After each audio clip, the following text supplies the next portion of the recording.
Sebentar, dengan saya ini tahan memang dulu. penting. Maaf, saya tahan dulu. Saya ingin tahu, tadi Anda mengatakan bahwa ada begitu kasus-kasus anak-anak yang katakanlah memakai kaos dengan simbol tertentu atau mulai mendengar istilah kafir padahal belum tentu juga mereka paham 100%. Ini biasanya sepengetahuan Bu Retno atau sepenelusuran Bu Retno ini dari mana mereka mendapatkan hal-hal tersebut atau informasi tersebut yang seharusnya tidak dikonsumsi pada anak usia seperti itu, Bu Retno?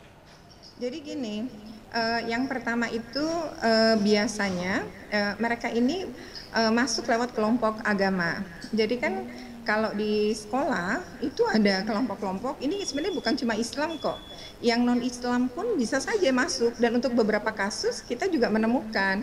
Jadi biasanya mereka itu akan mengundang pihak luar.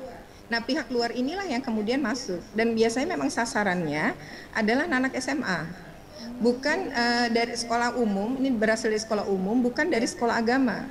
Karena pengetahuan anak-anak yang di sekolah umum ini tentang agama secara mayoritas memang kan mungkin bisa dibilang lebih rendah bacaan, referensi dan lain-lain dibanding mereka yang di sekolah agama seperti di MAN. Oleh karena itu mereka ini kalau dapat satu ajaran, informasi, itu kemudian tidak memberikan refleksi dan mencari referensi lain.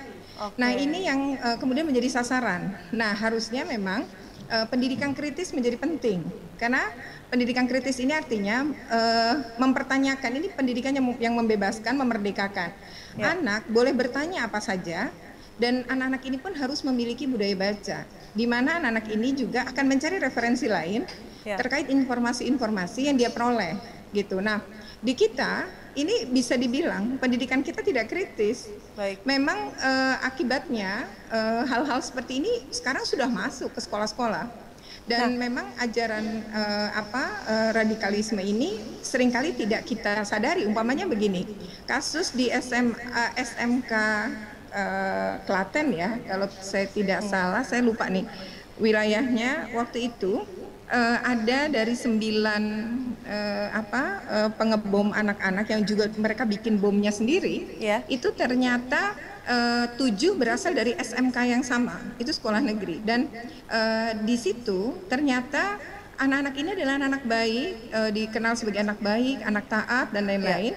Tapi ternyata mereka bisa merakit bom dan bahkan menjadi pengebom di beberapa lokasi. Nah itu dia tuh Bu Retno yang perlu gitu. di-highlight. Ketika mereka bisa membuat sesuatu hal begitu yang masif, sebuah bom kan membutuhkan kecerdasan tertentu. Berarti kan anak itu cerdas satu. Tadi Anda juga mengatakan bahwa anak itu baik begitu.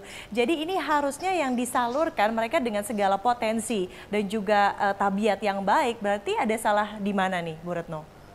Kalau ini sih sebenarnya gini ya, anak-anak ini kan pintar dalam arti kata ini kan merakit dan lain-lain itu kan secara potensi mereka memang bagus, dan ini ada otak kiri yang memang luar biasa gitu kan.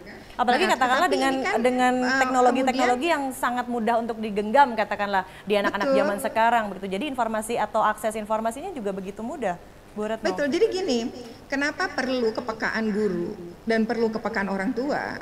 Karena begini, satu, anak-anak ini cenderung memiliki komunitas sendiri. Dan biasanya dia akan mengadakan pertemuan-pertemuan justru di luar jam belajar kan, bisa di luar itu gitu.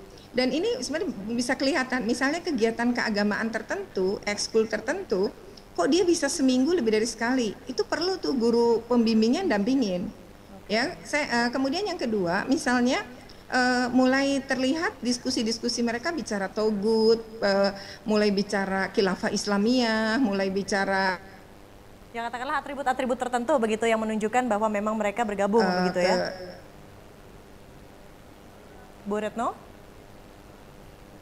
Ibu Retno, ya kami mohon maaf pemirsa, kami memiliki kendala komunikasi. Namun satu yang perlu ditekankan tadi memang peran orang tua dan juga guru di sekolah harus mulai peka dan juga membiarkan siswa atau anak-anaknya membuat sebuah saluran begitu untuk mengekspresikan apa sebetulnya yang ada di pikiran mereka sampai akhirnya terbentuk sebuah pola komunikasi untuk mengetahui apa sebetulnya pelebelan-pelebelan di balik radikalisme.